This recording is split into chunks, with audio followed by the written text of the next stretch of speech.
അഭിവന്ദ്യരായ മുസ്ലിം ലീഗിൻ്റെയും പോഷക ഘടകങ്ങളുടെയും പ്രഗത്ഭരായ നേതാക്കന്മാർ,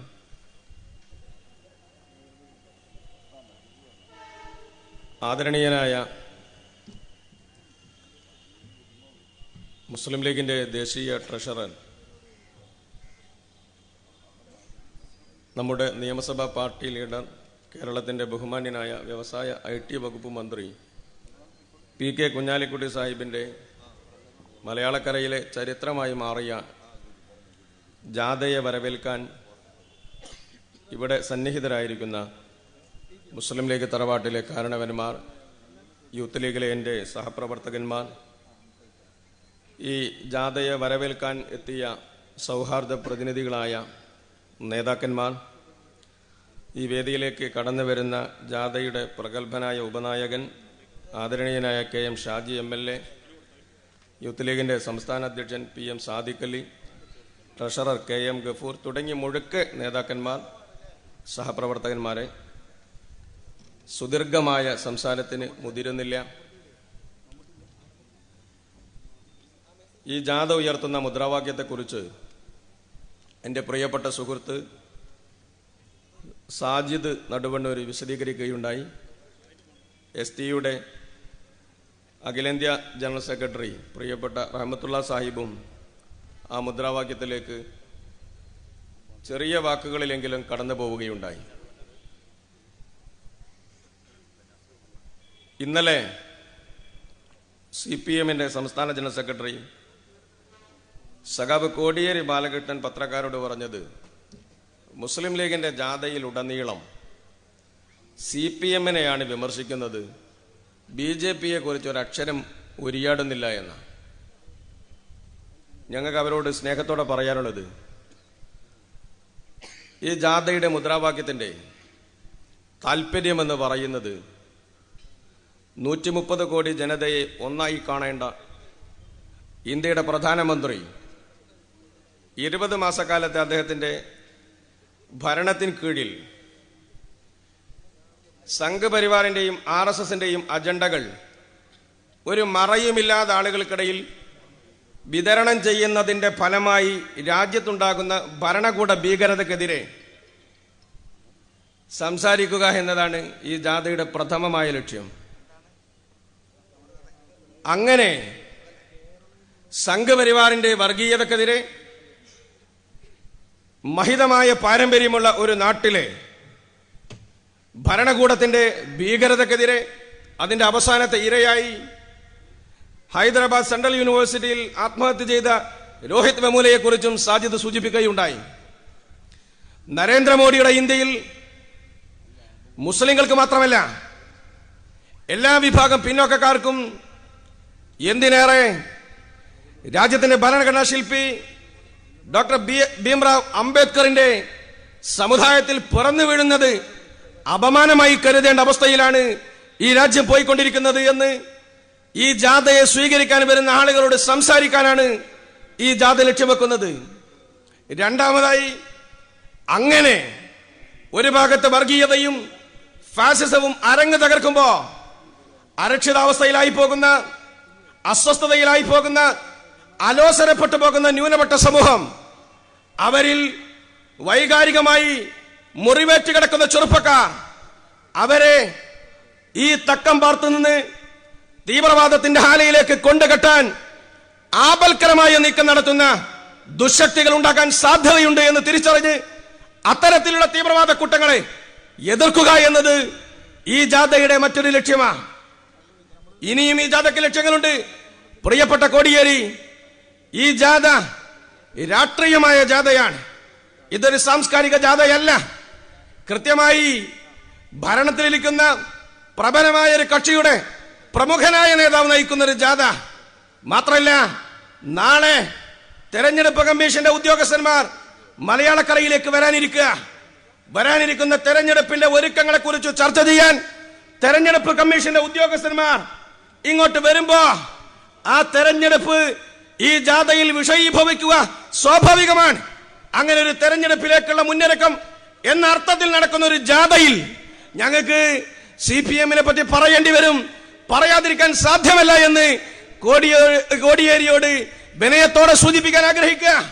നേരത്തെ എന്റെ സ്നേഹിതന്മാർ ഞാൻ സൂചിപ്പിച്ച BJPയുടെ സംഘപരിവാർ രാഷ്ട്രീയത്തെ കുറിച്ച് പറഞ്ഞതുകൊണ്ട് അങ്ങോട്ട് കടക്കാൻ ആഗ്രഹിക്കുന്നില്ല. മലയാളക്കരയിൽ ഒരു ഗവൺമെന്റ് ഉണ്ട്. 5ാം വർഷത്തിലേക്ക് പൂർത്തീകരണത്തിലേക്ക് കുറഞ്ഞ ദിനങ്ങളെ ബാക്കിയുള്ളൂ. ആ സർക്കാർ ആളുകൾക്ക് ഇഷ്ടമുള്ള സർക്കാർ, ആളുകൾ പ്രിയം വെക്കുന്ന സർക്കാർ, ജനപ്രിയരായ മന്ത്രിമാർ, ജനങ്ങൾക്കിടയിൽ അവരുടെ തോഴന്മാരായി മാറിയ മന്ത്രിമാർ, അങ്ങനെ ഒരു സർക്കാർ.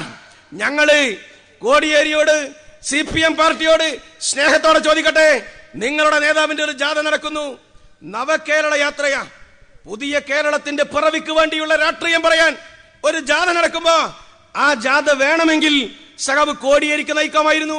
അദ്ദേഹമാണല്ലോ പാർട്ടിയുടെ ജനറൽ സെക്രട്ടറി. ആളുകളോട് CPMനുള്ള പുതിയ കേരളത്തെക്കുറിച്ചുള്ള സ്വപ്നങ്ങൾ, പുതിയ കേരളത്തെക്കുറിച്ചുള്ള ആശയങ്ങൾ പങ്കുവെക്കാൻ കോടിയേരി പറഞ്ഞാലും ആളുകൾ കേൾക്കുമല്ലോ. ഉണ്ടായില്ലല്ലോ. ഇനി പ്രതിപക്ഷ നേതാവ് എന്ന് പറഞ്ഞ് 5ാം കൊല്ലം തികക്കാൻ പോകുന്ന മലയാളക്കരയിലെ പ്രതിപക്ഷ നേതാവ് സഖാവ് അച്യുതാനന്ദന് പറയാമായിരുന്നു, പുതിയൊരു കേരളത്തെക്കുറിച്ച് ഈ പാർട്ടിക്ക് പറയാനുള്ളത് ഇതൊക്കെയാണ് എന്ന് സംസാരിക്കാമായിരുന്നു. സംഭവിച്ചില്ലല്ലോ. ഇനി പോളിറ്റ് ബ്യൂറോ അംഗം തന്നെ നയിക്കണമെന്ന വാശിയാണെങ്കിൽ സഖാവ് MA ബേബി ആ കൂട്ടത്തിലുണ്ടല്ലോ, നയിക്കാമായിരുന്നല്ലോ. സംഭവിച്ചില്ലല്ലോ. പിന്നെ എന്തേ പിണറായിലേക്ക് എത്താൻ കാരണം? ഒരു ദശകത്തോളമായി സഖാവ് പിണറായി ആഗ്രഹിച്ച് നടക്കുകയാ. മലയാളക്കരയുടെ മുഖ്യമന്ത്രി കസേരയിൽ എന്നെ ഒന്ന് ഇരുത്തണേ എന്ന് ആഗ്രഹിച്ച് ഒരു ജാഥ നേരത്തെ നടത്തി. ആ ജാഥയും നവകേരള യാത്ര തന്നെയായിരുന്നു. ആ ജാഥയിലുടനീളം പുതിയ കേരളത്തെ കുറിച്ച് പറയുകയും ആൾ ദൈവം കണക്ക് ഇന്നത്തെ പോലെ തന്നെ അന്നും പിണറായിയെ എല്ലാ ഫ്ലക്സ് ബോർഡുകളിലും പ്രതിഷ്ഠിച്ച് മലയാളിക്ക് പരിചയപ്പെടുത്തി. പക്ഷേ ആ മോഹത്തെ തല്ലിക്കെടുത്താൻ കൂട്ടത്തിലെ ഏറ്റവും പ്രായം ചെന്ന കമ്മ്യൂണിസ്റ്റ് നേതാവ് സഖാവ് അച്യുതാനന്ദൻ ഉണ്ടായപ്പോ ആ മോഹം അവിടെ പൊലിഞ്ഞു പോയാ. ഇപ്പം വീണ്ടും അദ്ദേഹം മലയാളിയോട് സങ്കടം തോന്നുക. അദ്ദേഹം ഇങ്ങനെ ഇരന്ന് യാചിക്കുക. ഇതിന്റെ അവസാനത്തെ ഒരു മോഹാണ്. ഈ മോഹം കൂടി നിങ്ങൾ തല്ലിക്കെടുത്തല്ലേ എന്ന് തെരുവോരങ്ങളിൽ പറയാൻ ഇദ്ദേഹത്തെ നേരത്തെ പറഞ്ഞ രീതിയിൽ അഭിനന്ദനായ ബഷീർക്ക് സൂചിപ്പിച്ചതുപോലെ ചിരിക്കാൻ വേണ്ടി പ്രത്യേക പരിശീലനം കൊടുക്കുക. ഇവന്റ് മാനേജ്മെന്റ് കമ്പനിക്കാർ എങ്ങനെയാണ് ചിരിക്കേണ്ടത് എന്ന് പാകപ്പെടുത്തി ഒരുവിധം ചിരിച്ച് ഒപ്പിച്ചെടുത്തുന്ന എന്തിന് ബോർഡിൽ ചിരിക്കുന്ന ഒരു ഫോട്ടോ കിട്ടാൻ. അങ്ങനെ കൃത്യമായ പരിശീലനത്തിലൂടെ മലയാളിക്ക് മുമ്പിൽ കൃത്രിമമായ പുഞ്ചിരിയുമായി വരിക. പ്രിയപ്പെട്ട പിണറായി വിജയനോട് ഞങ്ങൾ വേദനയോടെ പറയട്ടെ, അങ്ങയുടെ മുഖം കാണുമ്പോ മലയാളി പൊതുസമൂഹത്തിന് ആസുരതയുടെ ഭാവം തോന്നിപ്പോവുകയാ. അങ്ങയുടെ മുഖം കാണുമ്പോ ആളുകൾക്ക് വെറുപ്പ് തോന്നിപ്പോകുക. ലീഗിന്റെ കുറ്റം കൊണ്ടല്ല, അങ്ങയുടെ സിൽബന്ദികളായി ചുറ്റിലും നിൽക്കുന്ന ഉണ്ട ജയരാജൻ, സഖാവ് P ജയരാജൻ, സഖാവ് MV ജയരാജൻ, സഖാവ് EP ജയരാജൻ തുടങ്ങിയ ജയരാജന്മാരെയും കാണുമ്പോ ആളുകൾ അറിയാതെ നിങ്ങളുടെ മുഖത്ത് പിണറായി വിജയന്റെ കൈ ഇങ്ങനെ പൊന്തി നിൽക്കുക. സഖാവ് പിണറായിയുടെ കൈകളിൽ ഞങ്ങൾ കാണുന്നത്, പ്രിയപ്പെട്ടവരെ, 21ാം വയസ്സിന്റെ നിറ യൗവനത്തിലേക്ക് കാലെടുത്ത് വെച്ച ഞങ്ങളുടെ പൊന്നുമോൻ അരിയിൽ ഷുക്കൂറിന്റെ അരിഞ്ഞു തള്ളിയ ചോരപ്പാടുകൾ പിണറായിയുടെ കൈകളിൽ ഞങ്ങൾ കാണുക. അതുകൊണ്ടാണ് ആ ജാഥയെ ആളുകൾ വെറുപ്പോടെ കാണുന്നത്. ഞങ്ങളുടെ ജാഥയെ സ്വീകരിക്കാൻ ആളുകൾക്ക് പ്രാർത്ഥനാ മന്ത്രങ്ങളുമായി ഈ ജാഥയെ സ്വീകരിക്കാൻ വരുമ്പോ പിണറായി വിജയന്റെ ജാഥക്ക് മലയാളക്കരയിൽ ഒരുപാട് വിധവകളുടെ, ഒരുപാട് അമ്മമാരുടെ, ഒരുപാട് പെങ്ങന്മാരുടെ കണ്ണീരിന്റെ ശാപമുണ്ട് എന്ന് ആ ജാഥ മനസ്സിലാക്കേണ്ടത്. പ്രിയപ്പെട്ടവരെ, ഞാൻ ഏറെ ദീർഘിപ്പിക്കുന്നില്ല. പ്രിയപ്പെട്ട ഷുക്കൂർ നമുക്കിടയിൽ നിന്ന് എങ്ങനെയാണ് സഖാവ് MM മണി ഒരിക്കലും പ്രസംഗം നടത്തുകയുണ്ടായി. നിങ്ങൾ കേട്ട് കാണുമെന്ന് ഞാൻ കരുതുക. ആ പ്രസംഗത്തിൽ അദ്ദേഹം പറഞ്ഞൊരു വർത്തമാനമുണ്ട്, ഞങ്ങൾ കൊല്ലും, അത് ഞങ്ങൾക്കൊരു പുതിയ ഏർപ്പാടല്ല, ഞങ്ങൾ ആളുകളെ കൊല്ലുന്ന പാർട്ടിയാ, പക്ഷെ കൊന്ന ഞങ്ങളൊരു നല്ല ന്യായം പറയുന്ന. ഞങ്ങൾ വേദനയോട് ചോദിക്കട്ടെ, ഷുക്കൂറിനെ കൊന്നതിനൊരു ന്യായമായൊരു ന്യായം പറഞ്ഞാട്ടെ. ഒരു ന്യായമെങ്കിലും. ബാക്കി എല്ലാ കൊലപാതകങ്ങൾക്കും നിങ്ങൾ ന്യായം പറയുമെന്ന് പറയുമ്പോ ഷുക്കൂറിനെ കൊന്നതിന്റെ ന്യായം പറയാൻ കഴിഞ്ഞിട്ടില്ലല്ലോ. ജയരാജന്റെ വണ്ടി തടഞ്ഞു എന്നതാണ് ന്യായമെങ്കിൽ ആ കൂട്ടത്തിൽ ഈ കുട്ടിയില്ല. ഈ കുട്ടിയെ, ഈ പൊന്നുമാൻ, ആളുകൾ അരിയിൽ എന്ന് പറയുന്ന പ്രദേശത്തെ ആളുകൾക്ക് ഈ കുട്ടിയെ കുറിച്ച് പറയാനുള്ള നല്ല വർത്തമാനങ്ങൾ, അവിടുത്തെ മന്ദമാരുതൻ പോലും ഈ പൊന്നുമോനെ കുറിച്ച് നല്ല വർത്തമാനമാണ് അത്ര പറയാ.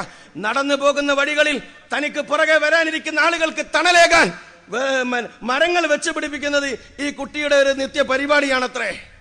ആളുകൾക്ക് ഇവന് കമ്പ്യൂട്ടർ അറിയാം, പഠിക്കാൻ താല്പര്യമുള്ള പൊന്നുമക്കൾക്ക് കമ്പ്യൂട്ടറിന്റെ മൗസ് കയ്യിൽ വെച്ച് വെറുതെ പരിശീലനം കൊടുക്കുന്നത് ഈ കുട്ടിയുടെ ഒരു ശീലമായിരുന്നു അത്രേ. ഈ ചെറുപ്പത്തിൽ തന്നെ ഈ പൊന്നുമാൻ ആ ചെറിയ ചെറിയ കൂരകളിൽ ചെന്ന് അബ്ദുറഹിമാൻ കയുടെ വാർദ്ധക്യകാല പെൻഷന്റെ ഫോം പൂരിപ്പിച്ചു കൊടുക്കുമത്രേ. ഏതെങ്കിലും അമ്മയുടെ വീട്ടിൽ ചെന്ന് അവരുടെ വിധവ പെൻഷന്റെ ഫോം പൂരിപ്പിച്ചു കൊടുക്കുമത്രേ. മനുഷ്യർക്കിടയിൽ ഈ ചെറിയ പ്രായത്തിൽ നന്മ ചെയ്ത് ജീവിച്ചിരുന്ന ഒരു ചെറുപ്പക്കാരൻ തന്റെ ഡിഗ്രി പരീക്ഷയുടെ 2ാം വർഷ പരീക്ഷയുടെ സപ്ലിമെന്ററി പേപ്പർ എഴുതാൻ അതിന്റെ അപേക്ഷാ ഫോറം അങ്ങാടിയിൽ പോയി അവിടെ നിന്ന് ഇന്റർനെറ്റിൽ നിന്ന് ഡൗൺലോഡ് ചെയ്യാൻ വേണ്ടി പോയതാ. ഇവൻ താമസിക്കുന്നത് ഒരു കുഗ്രാമമാ. അവിടെ നിന്ന് തോണി കയറിയിട്ട് വേണം ആ അങ്ങാടിയിലെത്താൻ. ഉമ്മ ചോറ് വിളമ്പി കാത്തു നിൽക്കുക. പോകുമ്പോ പറഞ്ഞു, മോനെ ഭക്ഷണം കഴിച്ചിട്ട് പോയിക്കോ. ആ സമയത്ത് ആ കുട്ടി പറഞ്ഞു, ഇപ്പൊ വരാ, അങ്ങാടിയിലൊന്ന് പോയി വരികയല്ലേ വേണ്ടത്. ആ ഉമ്മ ആ ഭക്ഷണം അങ്ങനെ പിന്നെ മൂടി വെച്ചു. എന്നിട്ട് കാത്തു നിൽക്കുക, എന്റെ മകൻ ഇപ്പോൾ വരുമെന്ന്. അങ്ങനെ പോയ പിന്നെ ഷുക്കൂർ മാത്രമല്ല അയ്യൂബിനെയും കൊല്ലാൻ തീരുമാനിച്ചിരുന്നു. അയ്യൂബ് എങ്ങനെയോ രക്ഷപ്പെട്ടതാ. ഷുക്കൂറും അയ്യൂബും സലാമും ഹാരിസും 4 ചെറുപ്പക്കാർ അവർ ഒരുമിച്ച് സുഹൃത്തുക്കളാ. ആരൊക്കെയോ ഇവരെ ലക്ഷ്യം വെച്ച് വരുന്നതായി ഇവർക്ക് തോന്നുക. ഈ മക്കള് അവരുടെ നടത്തത്തിന് വേഗത കൂട്ടി തൊട്ടപ്പുറത്ത് കാണുന്ന മുഹമ്മദ് എന്ന് പറയുന്ന ആളുടെ വീട്ടിലേക്ക് കയറുക. അയാൾ ലീഗുകാരൻ പോലുമല്ല. അയാളോട് കാര്യം പറഞ്ഞപ്പോ അയാൾ ഈ കുട്ടികളെ വാതിലടച്ചകത്താക്കി. എന്നിട്ട് അയാള് ഇവരോട് പറഞ്ഞു, പിന്നാലെ വന്ന ആളുകളോട് പറഞ്ഞു, ഇതെന്റെ വീടാ, നിങ്ങൾ ഇവിടെ നിന്ന് പോകണം. ആ സഖാക്കന്മാർ അവിടെ നിന്ന് പിന്തിരിയാൻ തയ്യാറായില്ല. പോലീസിനെ അറിയിക്കാൻ തൊട്ടടുത്ത സ്റ്റേഷനിലെ നമ്പർ തേടി പോകുക. തൊട്ടടുത്ത സ്റ്റേഷനിലെ നമ്പർ വാങ്ങാൻ മുഹമ്മദാക്ക് അങ്ങോട്ട് പോകുമ്പോഴാ ഈ ആളുകൾ അഭിവന്ദ്യനായ ഈ ജാഥയുടെ ഉപനായകൻ, നമ്മുടെയൊക്കെ പ്രിയങ്കരനായ കേരളത്തിന്റെ സാമൂഹ്യ നീതി പഞ്ചായത്ത് വകുപ്പ് മന്ത്രി മഹാനായ CHന്റെ പൊന്നുമാൻ ഡോക്ടർ MK മുനീർ സാഹിബ് ഈ വേദിയിലേക്ക് കടന്നു വരികയാണ്. നിങ്ങൾക്കൊക്കെ വേണ്ടി മുനീർ സാഹിബിനെയും ഞാൻ കൃത്യമായി സ്വാഗതം ചെയ്യുകയാണ്. അതുകൊണ്ട് പ്രിയമുള്ളവരെ, ഒരു വലിയ നിര തന്നെ എനിക്ക് പുറകിൽ സംസാരിക്കാനിരിക്കുന്നത് കൊണ്ട് ഞാൻ ഇത് മാത്രം പറഞ്ഞ് അങ്ങ് അവസാനിപ്പിച്ചേക്കാം. ഞാൻ പറഞ്ഞു വന്നത്, അങ്ങനെ പോലീസ് സ്റ്റേഷനിലെ നമ്പർ തിരക്കി പോയ സമയത്ത് വാതിൽ ചവിട്ടിപ്പൊളിച്ച് അകത്തേക്ക് കടക്കുക. ആര്? ഈ കാബാലിക കൂട്ടങ്ങളായ സഖാക്കന്മാർ. എന്നിട്ടവർ ഈ ചെറുപ്പക്കാർ 4 ആളുടെയും ഫോട്ടോ എടുക്കുക. എന്നിട്ട് ആ ഫോട്ടോ MMS വഴി സഖാവ് P ജയരാജൻ അയച്ചു കൊടുക്കുക. എന്നിട്ട് P ജയരാജനും അവിടുത്തെ ഏരിയ ഭാരവാഹികളും ചേർന്നിട്ട് കൊല്ലേണ്ട ആളുകളെ മാർക്ക് ചെയ്യുക. കൊല്ലേണ്ടത് ഒന്ന് അയ്യൂബും ഒന്ന് ഷുക്കൂര, 2 ആളുകളാണ്. സലാമിനെയും ഹാരിസിനെയും വെറുതെ ഒന്ന് വേദനയ്ക്ക് വിട്ടാളിന്നാ. അങ്ങനെ 4 ആളുകളെ ഇട്ട് ഈ കാബാലിക കൂട്ടങ്ങൾ ഇറങ്ങി വരിക. എന്നിട്ട് വരുന്ന വഴിയിൽ വെച്ച് തന്നെ സലാമിന്റെ പിന്നെ കണ്ണിന് നേരെ ഒരുത്തൻ ചാടി ചവിട്ടിന. സലാം അങ്ങ് നിലംപതിച്ചു വീണു. പൂഴിയിൽ വീണ് കണ്ണാകെ പൂഴിയിലായി. എങ്ങനെയൊക്കെ കണ്ണ് തിരുമ്പി സലാം ഓടി രക്ഷപ്പെട്ടു എന്നാ. ആരിസിന്റെ കാൽ ഒടിച്ചുട്ടുന്നാ. പിന്നെ ബാക്കി വന്നത് അയ്യൂബും ബാക്കി വന്നത് ഷുക്കൂര. രണ്ടും നമ്മൾ കണ്ടില്ലല്ലോ, ഇരുട്ടിന്റെ മറവിലാണല്ലോ ചെയ്തത് എന്ന്. അങ്ങനെയല്ല, സൂര്യൻ കത്തിജ്വലിക്കുക, നട്ടുച്ച നേര മധ്യാഹ്ന സമയമാ. സൂര്യൻ കത്തിജ്വലിക്കുമ്പോഴാണ് നടുവരമ്പിൽ വെച്ച് ആളുകൾ ചുറ്റിലും നിൽക്കുക. ആളുകൾ എന്ന് പറയുമ്പോ ആണുങ്ങൾ മാത്രമല്ല സ്ത്രീകളും ഉണ്ടായിരുന്നു അത്രേ. ആർത്തു വിളിച്ച് കൊല്ലി എന്ന് ആരവം മുഴക്കാൻ. സഖാക്കളെ, നിങ്ങളുടെ കൂട്ടത്തിലുള്ള ആണുങ്ങൾക്ക് മനസാക്ഷി നഷ്ടപ്പെടുന്നത് മനസ്സിലാക്കാം. പെണ്ണുങ്ങൾക്കും മനസാക്ഷി നഷ്ടപ്പെട്ടു പോക പറയാറുണ്ട്. ലോകത്തിൽ വെച്ച് ഏറ്റവും വലിയ വേദന പ്രസവ സമയത്ത് അനുഭവിക്കുന്ന പ്രസവ വേദനയാണ് എന്ന. അതനുഭവിച്ച് മക്കളെ നൊന്തുപറ്റ അമ്മമാർക്ക് എങ്ങനെയാണ് കൂട്ടരെ ഈ മലയാളക്കരയിൽ കൊല്ലി എന്ന് പറയാൻ സാധിക്കുക? മാനിഷാദ പ്രതിഷ്ഠാം തമകമ ശാശ്വതീ സമ യൽ ക്രൗഞ്ച മിഥുന ദേഹമവധി കാമമോഹിതം. സരയൂ നദിക്കരയിലെ തീരത്തിലൂടെ കുളിക്കാൻ വേണ്ടി നടന്നു പോകുക ആദികവി വാൽമീകി. അപ്പോഴാണ് അദ്ദേഹം കാണുന്നത് തൊട്ടപ്പുറത്തെ ഒരു മരത്തില് 2 കിളികൾ ഇണചേർന്ന് നിൽക്കുന്ന കിളികളിൽ ഒന്നിനെ നോക്കി ഒരു കാട്ടാളൻ അമ്പയ്യാൻ നിൽക്കുമ്പോഴാ ആ സരയൂ നദിക്കരയിൽ നിന്ന് ആദികവി വാൽമീകി പാടിയത് അരുത് കാട്ടാള കൊല്ലരുത്, മനുഷ്യനെ കൊല്ലരുത് എന്നല്ല, ഇണചേർന്നിരിക്കുന്ന വേടപക്ഷികളിൽ ഒന്നിനെ കൊന്നുപോകരുത്. ഒന്നിനെ കൊന്നാൽ രണ്ടാമത്തേത് അനാഥമായി പോവില്ലേ, അതുകൊണ്ട് അങ്ങനെ സംഭവിക്കരുത് എന്ന് കാട്ടാളനെ നോക്കി പാടിയ ആദികവി വാൽമീകിയുടെ സംസ്കൃതി ഉറങ്ങുന്ന ഒരു നാട്ടില് സഖാക്കളെ, നിങ്ങളുടെ സ്ത്രീകള് കൊല്ലി എന്ന് ആർത്ത് ആരവം മുഴക്കുക. അപ്പോഴാണ് അയ്യൂബിന് നേരെ അയ്യൂബ് പറയുന്നത്, ഇവനിങ്ങനെ ആമപ്പൂട്ടിട്ട് വെച്ചിരുന്ന ബാക്കിൽ നിന്ന് ഒരാളിങ്ങനെ ശരിക്കും ഇങ്ങനെ പിടിച്ച് ബലമായി വെച്ചിരിക്കുക. എന്നിട്ട് ഒരാൾ ഇവനെ കുത്താൻ വേണ്ടി കത്തിയുമായി വരിക. ഇങ്ങനെ മരണം മുഖാമുഖം കാണുമ്പോൾ ഒരു പെടയിലുണ്ടാകും. ഞാൻ പറഞ്ഞില്ല, അയ്യൂബ് ലേശം തടിയുള്ളടാ, ലേശം ആരോഗ്യമുള്ള കുട്ടിയാ. അവനൊന്ന് കുതറി. ആ കുതറിയപ്പോ പിറകിൽ നിൽക്കുന്നവന്റെ കൈയിന്റെ പിടി അയഞ്ഞു. അങ്ങനെയാണ് അയ്യൂബ് പതിയെ ആ പിടി അയഞ്ഞപ്പോ ജീവഭയം കൊണ്ട് ഓടിയ അയ്യൂബ് രക്ഷപ്പെട്ടു. അഭിവന്ദനായ മുസ്ലിം ലീഗിന്റെ ദേശീയ സെക്രട്ടറി പ്രിയങ്കരനായ അബ്ദുൽ സമദാനി സാഹിബ് MLA ഈ വേദിയിലേക്ക് കടന്നു വരികയാണ്. ഞാൻ എല്ലാവരെയും അഭിവാദ്യം ചെയ്യാം. പ്രിയമുള്ളവരെ, ഞാൻ അവസാനിപ്പിക്കാം. ഞാൻ പറഞ്ഞു വന്നത് അങ്ങനെ പിന്നെ അയ്യൂബ് അങ്ങ് രക്ഷപ്പെടുക. പിന്നീടുള്ളത് ഷുക്കൂറിനെ കൊല്ലാൻ വേണ്ടി വെക്കുക. ഷുക്കൂറിനെ ഒന്ന് കുതറാൻ പോലുമുള്ള ആരോഗ്യമില്ല. വളരെ മെലിഞ്ഞ് കൊലുന്നനെയുള്ള ഒരു ചെറുപ്പക്കാരനാണ്. പക്ഷെ ഷുക്കൂർ ഇവരോട് പറഞ്ഞു പത്രേ, അവസാനമായി ഞാനൊരു തെറ്റും ചെയ്തിട്ടില്ല, എന്നെ നിങ്ങൾ വെറുതെ വിടണേ എന്ന് കാല് പിടിച്ച് കേണ് യാചിച്ചു എന്നാ ഞാൻ ഓർക്കുകയാ. ഗുജറാത്ത് കലാപത്തിന്റെ കാലത്ത് കുതുബുദ്ദീൻ അൻസാരി RSSകാരന്റെ മുന്നിൽ കേണ് നിൽക്കുന്ന ഒരു ചിത്രമുണ്ട്. KN കുഞ്ഞഹമ്മദിന്റെ പുസ്തകത്തിന് ആ മുഖചിത്രമായിട്ടുള്ളത് അതാ. കുതുബുദ്ദീൻ അൻസാരി ചിരിക്കുന്നു എന്നാ പുസ്തകത്തിന്റെ പേര്. കുതുബുദ്ദീൻ അൻസാരി കൈകൂപ്പി നിൽക്കുന്നത് RSSകാരന്റെ മുന്നിലാ. ആയിരക്കണക്കിന് ആളുകളെ കൊന്നൊടുക്കിയ RSSകാരന്റെ മുന്നിൽ ഇങ്ങനെ കൈകൂപ്പിയപ്പോ അവർക്ക് പോലും മനസാക്ഷി ഉണ്ടായിന്ന. എന്നാൽ നീ പോയിക്കോ എന്ന് പറഞ്ഞ് ഇവനെ വെറുതെ വിട്ടു എന്ന ആ മനസാക്ഷി പോലും സഖാക്കളെ നിങ്ങൾക്കുണ്ടായില്ല. അങ്ങനെ നിങ്ങൾ ഈ ചെറുപ്പക്കാരനെ പട്ടാപ്പകൽ കഴുത്തറുത്ത് കൊല്ലുക. ആ ഉമ്മ കരുതിയില്ല. ആത്തിക ഉമ്മ ഒന്ന് നിലവിളിച്ചാൽ, ഒന്ന് ഉറക്കെ വിളിച്ചാൽ കേൾക്കുന്ന ദൂരത്താ തന്റെ പൊന്നുമകൻ. ആ ഉമ്മ കരുതിയില്ല, എന്റെ മകൻ അവസാനമായി ഉണ്ണാതെ പോകുന്ന ചോറായിരിക്കും ആ ചോറ് എന്ന് കരുതിയില്ല ആ ഉമ്മ. മകന്റെ വെട്ടേറ്റ് പിടഞ്ഞു വീണ ശരീരം വെള്ളപ്പൊതിയിൽ പൊതിഞ്ഞു കെട്ടി ഉമ്മയുടെ അടുത്തേക്ക് വന്നപ്പോ ആ ഉമ്മയുടെ കണ്ണിൽ നിന്ന് വീണ കണ്ണീര് ആ വറ്റിലുണ്ട്, ഈ ഭൂമിയിലുണ്ട്. ആ കണ്ണീരിന്റെ ശാപം, പ്രിയപ്പെട്ട ജയരാജ, ആ ശാപം നിന്നെയും കൊണ്ടേ പോകുമെന്ന് പറയാതിരിക്കാൻ വയ്യ. അതുകൊണ്ടാണ് ഇന്നും ജയരാജൻ കതിരൂർ മനോജിന്റെ വധക്കേസിൽ നൽകിയ മുൻകൂർ ജാമ്യാപേക്ഷ കോടതി തിങ്കളാഴ്ചയിലേക്ക് മാറ്റിവെക്കുക. ജയരാജൻ ഞാൻ നേരത്തെ സൂചിപ്പിച്ചു, ഇവർക്കൊക്കെ മനുഷ്യരുടെ ശാപത്തിന്റെ, മനുഷ്യരുടെ കണ്ണീരിന്റെ ശാപമുണ്ട് എന്നുള്ളത് തീർന്നില്ല. ഒരു 30 ദിവസവും നോമ്പ് നോറ്റ് ഫസലിന്റെ രാഷ്ട്രീയത്തോട് യോജിപ്പുള്ള പാർട്ടിയല്ല ലീഗ്. NDF-നെ എതിർക്കാൻ അതിന്റെ പരമാവധി പ്രയോജനപ്പെടുത്തുകയും അങ്ങനെ പാർട്ടിയെ തന്നെ മലയാളക്കരയിൽ ഇല്ലാതാക്കാൻ പണിയെടുത്തൊരു പാർട്ടിയാ ലീഗ്.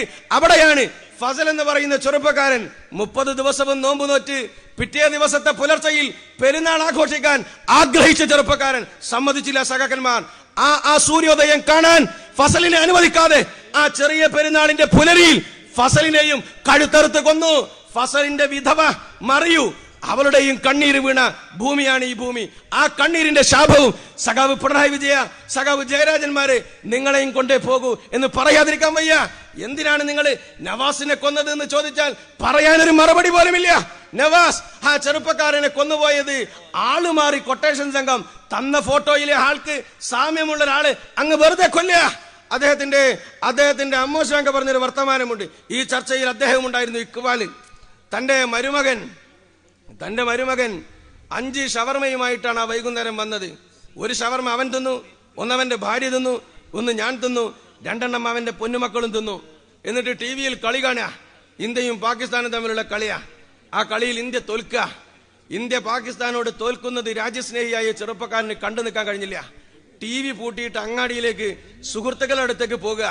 ആ സമയത്ത് കാത്തു നിൽക്കുന്ന കൊട്ടേഷൻ സംഘം, കാത്തു നിൽക്കുന്ന CPM-ന് വേണ്ടി ആളെ കൊല്ലാൻ കത്തിയുമായി ആ കാത്തു നിൽക്കുന്ന കൊട്ടേഷൻ സംഘം തെറ്റിദ്ധരിച്ചു പോയി ചെറുപ്പക്കാരനെ കൊല്ലുക. അയാൾ ആ ചെറുപ്പക്കാരനെ കൊന്ന് ആ വാർത്ത കേട്ട് എന്തോ അപകടം പറ്റിയെന്ന് കേട്ട് ഇക്ബാൽ അങ്ങോട്ട് ഓടിച്ചെന്നപ്പോ ഇക്ബാൽ പറയുന്നൊരു വർത്തമാനമുണ്ട്. എന്റെ ഭാര്യ മരിച്ചുപോയി, ഞാൻ കരഞ്ഞിട്ടില്ല. എന്റെ ഉമ്മ മരിച്ചു, ഞാൻ കരഞ്ഞിട്ടില്ല. എന്റെ ബാപ്പ മരിച്ചു, ഞാൻ കരഞ്ഞിട്ടില്ല. എന്റെ പൊന്നുമോന്റെ ചേതനയേറ്റ് കിടക്കുന്ന ശരീരം ചോരയിൽ ഇങ്ങനെ മാംസകഷ്ണമായി കിടക്കുന്നത് കണ്ടപ്പോ ഞാൻ അറിയാതെ കരഞ്ഞുപോയി. ആ കരച്ചിൽ വീണ മണ്ണിൽ പ്രിയപ്പെട്ട പിണറായി വിജയ, ആ കണ്ണീരിന്റെ ശാപം നിങ്ങളുടെ ഈ ജാഥയെ വരവേൽക്കാൻ ഉണ്ടാവുകയാ. ഞാൻ അവസാനിപ്പിക്കാം. പ്രിയമുള്ളവർ, അങ്ങനെ 51 വെട്ട് 2 വെട്ടിൽ തീരുമായിരുന്നു. ചന്ദ്രശേഖരൻ നിർത്തിയില്ല. ആളുകളുടെ തലച്ചോറ് മാന്തി കൊത്തി തിന്നിട്ട് പൂതി തീരുന്നില്ല ഒരു പാർട്ടിക്ക്.